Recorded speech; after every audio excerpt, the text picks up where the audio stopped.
बंधुओं को नमस्कार। अभी प्रधानमंत्री जी जब सदन में बोल रहे थे तो भ्रष्टाचार के सफाए का दावा कर रहे थे। और प्रधानमंत्री जी कहीं भी भाषण देते हैं,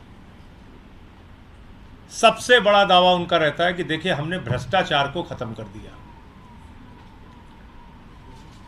अब वो एक अलग बात है कि जब से 2014 में मोदी वॉशिंग पाउडर आया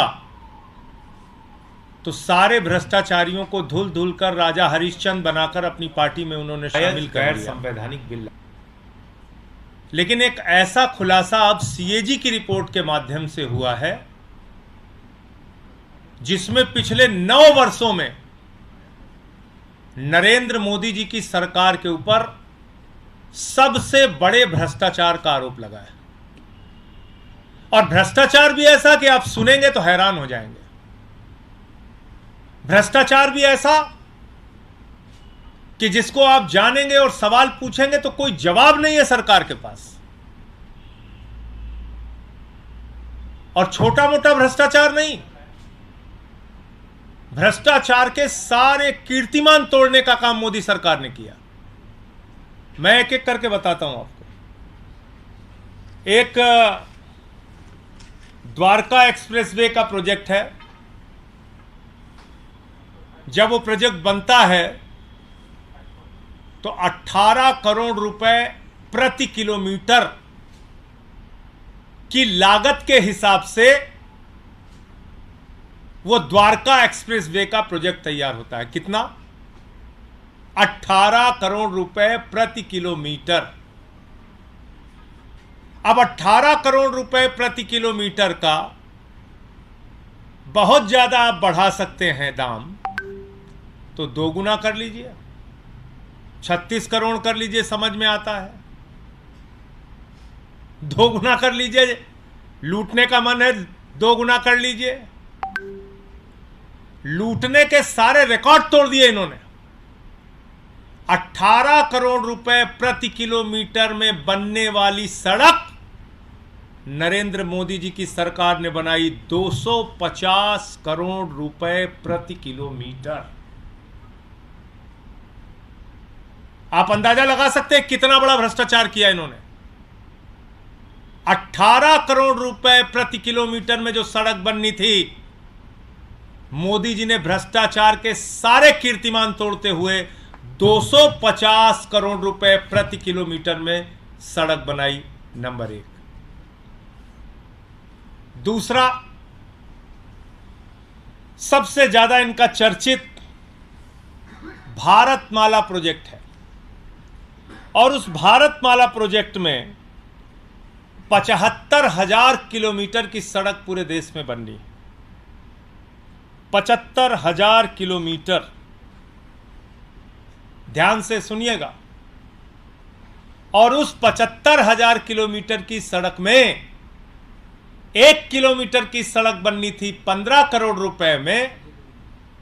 नरेंद्र मोदी जी की सरकार ने उस 1 किलोमीटर सड़क का दाम बढ़ा दिया 25 करोड़ रुपए। 25 करोड़ रुपए, यानी 75,000 किलोमीटर की सड़क में सीधे सीधे 7.5 लाख करोड़ रुपए का घोटाला इस सरकार ने किया है। 75,000 किलोमीटर के भारतमाला प्रोजेक्ट में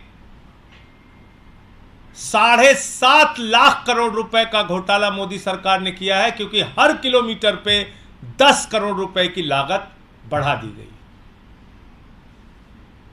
आप कल्पना कर सकते हैं। 2G का स्कैम आपने सुना होगा, कोयला जी का स्कैम सुना होगा आपने, बड़े बड़े स्कैम आपने सुने होंगे। इन्होंने तो भारतमाला के नाम पे माला माल कर लिया अपने आप को। भारतमाला के नाम पर मोदी जी ने अपने आप को माला माल कर लिया। 7.5 लाख करोड़ रुपए का घोटाला हुआ है। ये सीएजी की रिपोर्ट कह रही है कि 15 करोड़ रुपए प्रति किलोमीटर में जो सड़क बननी थी, उसको 25 करोड़ रुपए प्रति किलोमीटर में वो सड़क बनाई जा रही है। और आप जैसा जानते हैं, हिंदुस्तान में एक ही व्यक्ति है जो हमारे आदरणीय प्रधानमंत्री जी को अत्यंत प्रिय है, जिसके बिना उनको रात की नींद नहीं आती। वो व्यक्ति, उनको भारतमाला के प्रोजेक्ट में कहाँ कहाँ काम मिला है वो मैं आपको पढ़ के सुनाना चाहता हूँ। केरला में भारतमाला प्रोजेक्ट अडानी इंटरप्राइजेज, छत्तीसगढ़ में भारतमाला प्रोजेक्ट अडानी ग्रुप, तेलंगाना में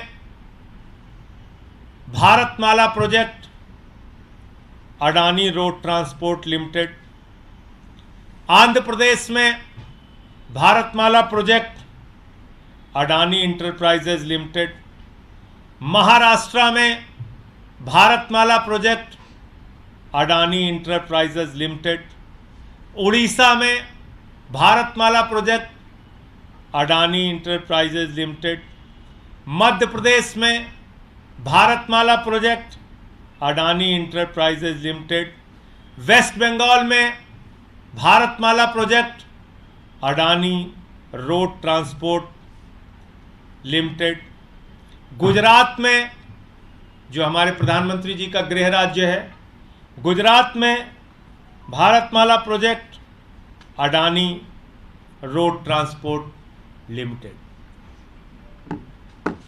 पूरे देश में भारतमाला प्रोजेक्ट में सबसे बड़ा लाभ पाने वाला व्यक्ति देश के प्रधानमंत्री आदरणीय नरेंद्र मोदी का सबसे करीबी मित्र अडानी और उसकी कंपनियां हैं।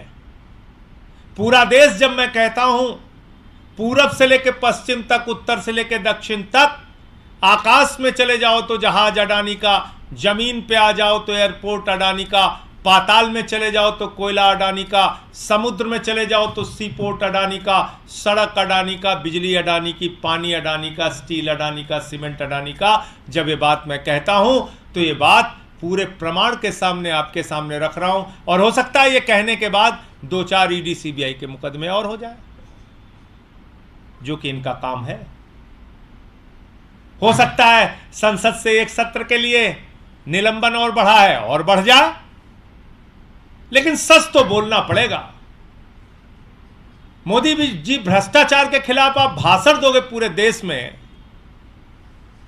और अपने दोस्त के साथ मिलकर भ्रष्टाचार करोगे, सीएजी की रिपोर्ट में उसके प्रमाण सामने आएंगे,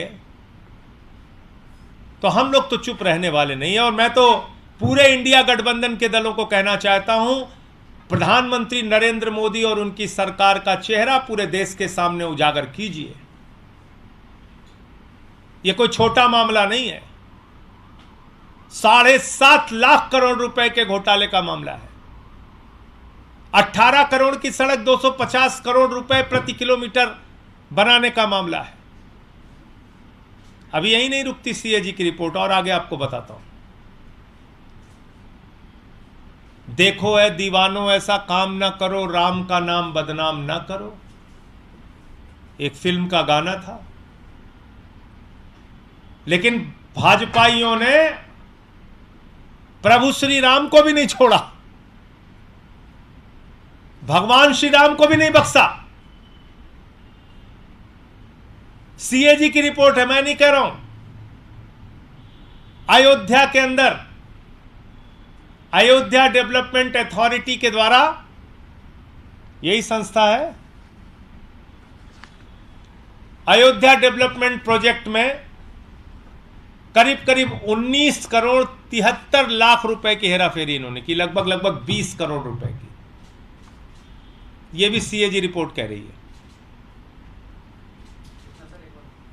19 करोड़ 73 लाख, लगभग 20 करोड़ रुपए की राशि का घोटाला, घपलेबाजी प्रभु श्री राम की नगरी अयोध्या के प्रोजेक्ट में की गई है।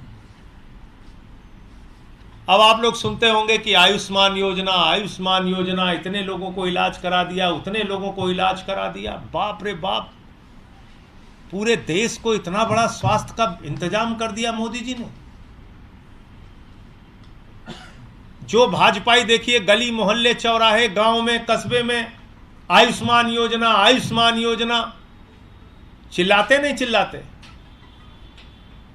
वो आयुष्मान योजना क्या है? आयुष्मान योजना जानेंगे तो आप हैरान हो जाएंगे। 3 फोन नंबर पे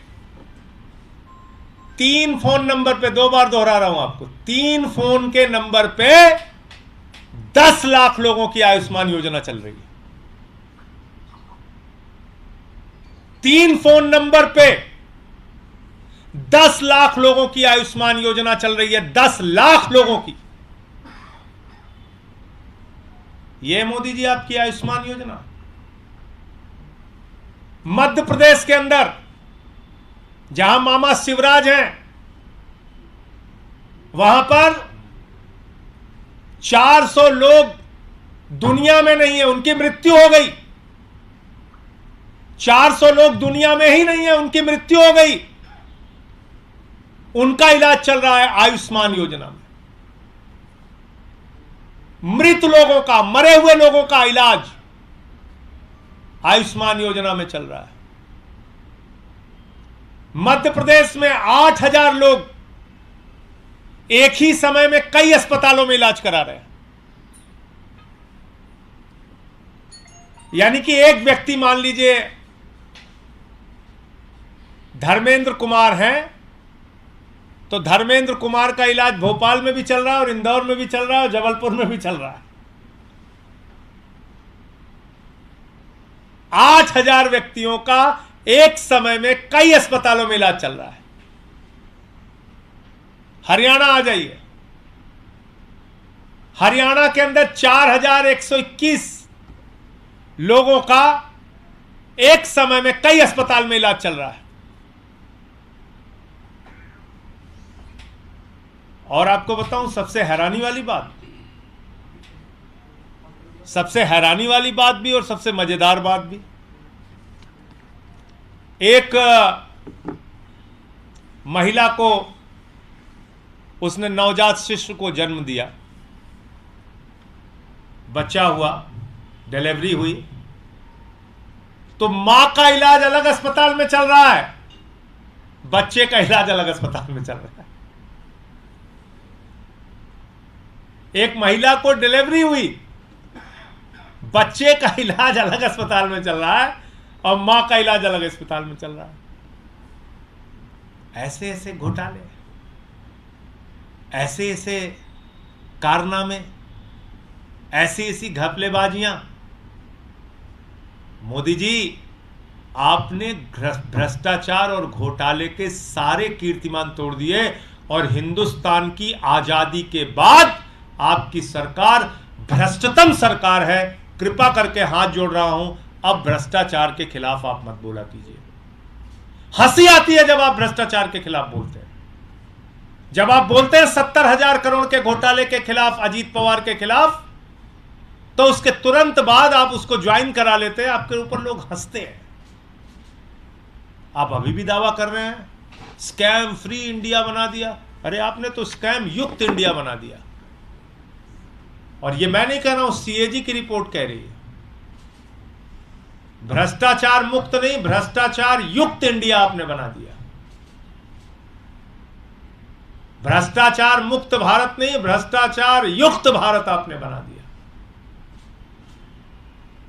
बहुत सारी और जानकारियां हैं, वो आपको डिटेल में करके दूंगा।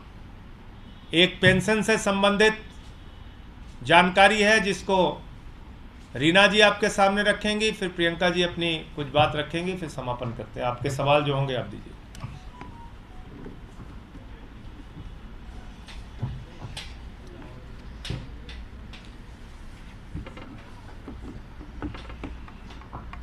आप सबने सुना होगा, पिछले हफ्ते पार्लियामेंट में मोदी जी कह रहे थे कि उन्होंने देश को स्कैम फ्री बना दिया।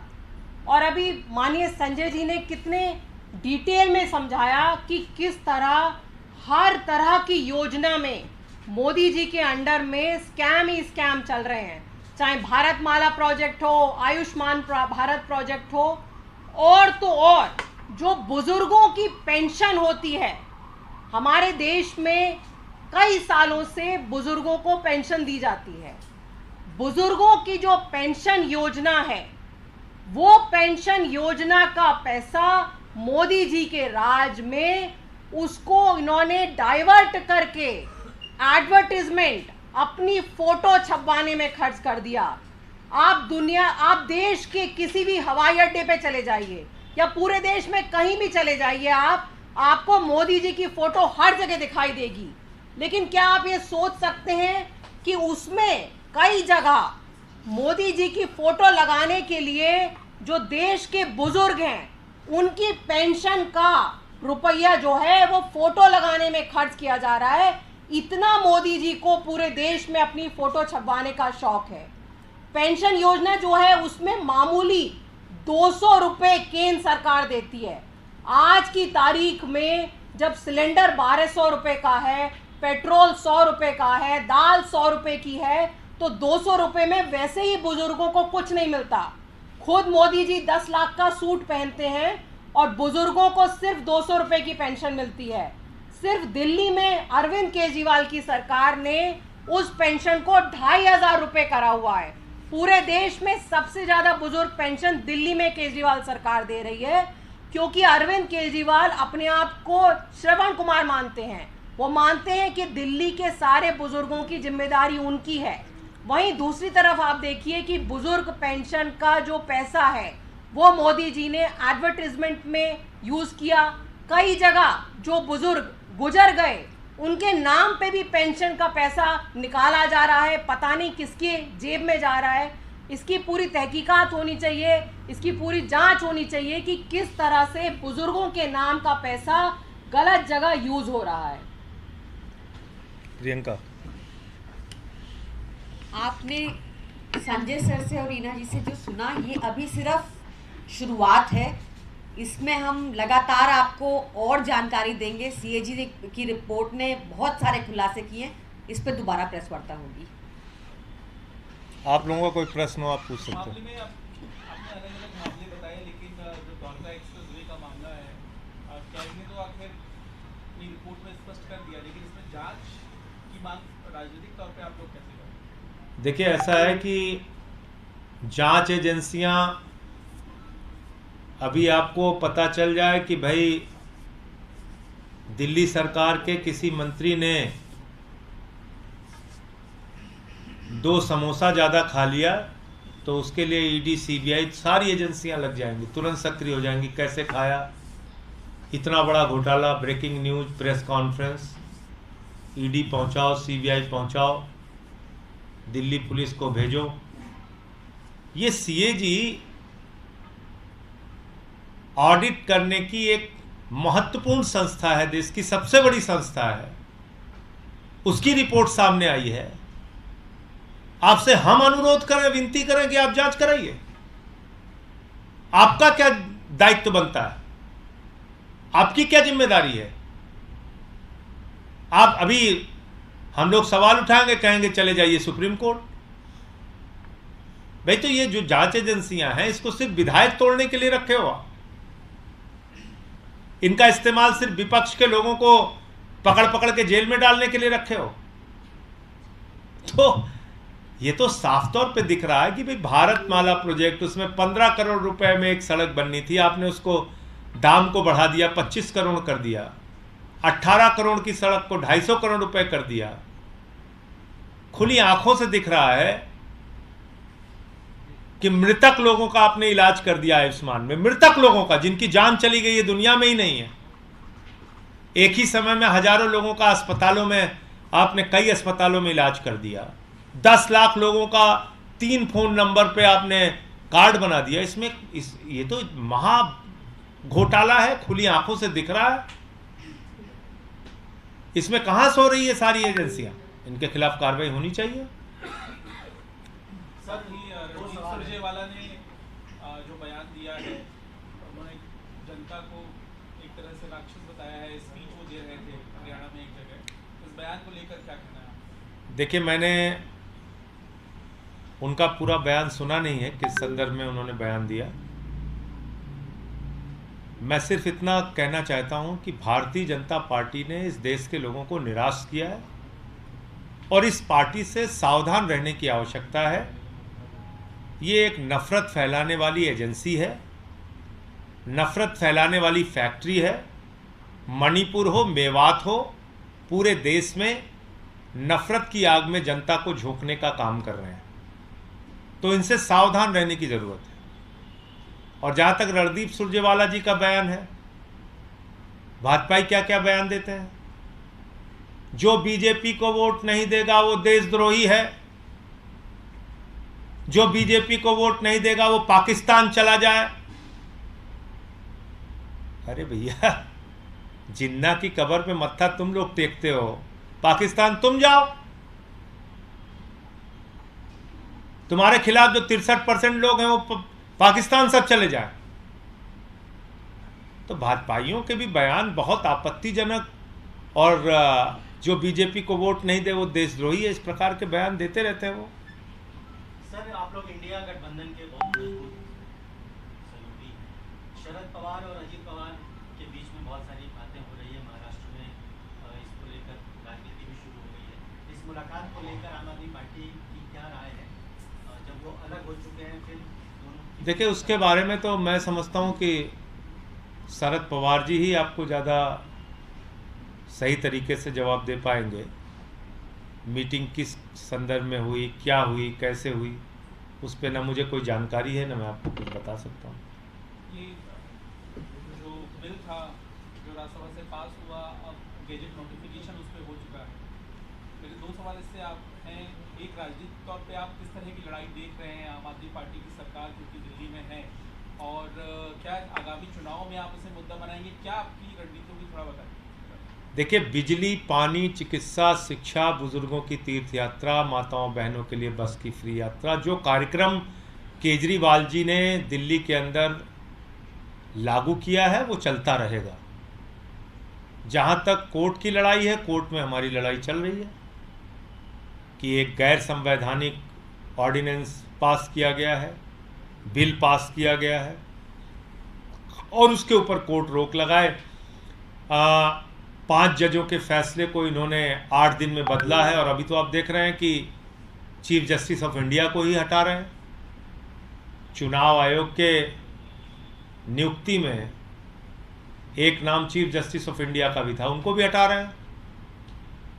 तो मुझे लगता है कि इन सारी बातों का संज्ञान माननीय सुप्रीम कोर्ट लेगा, और खुद सुप्रीम कोर्ट का फैसला है और उसके खिलाफ इन्होंने गैर संवैधानिक बिल पास किया है।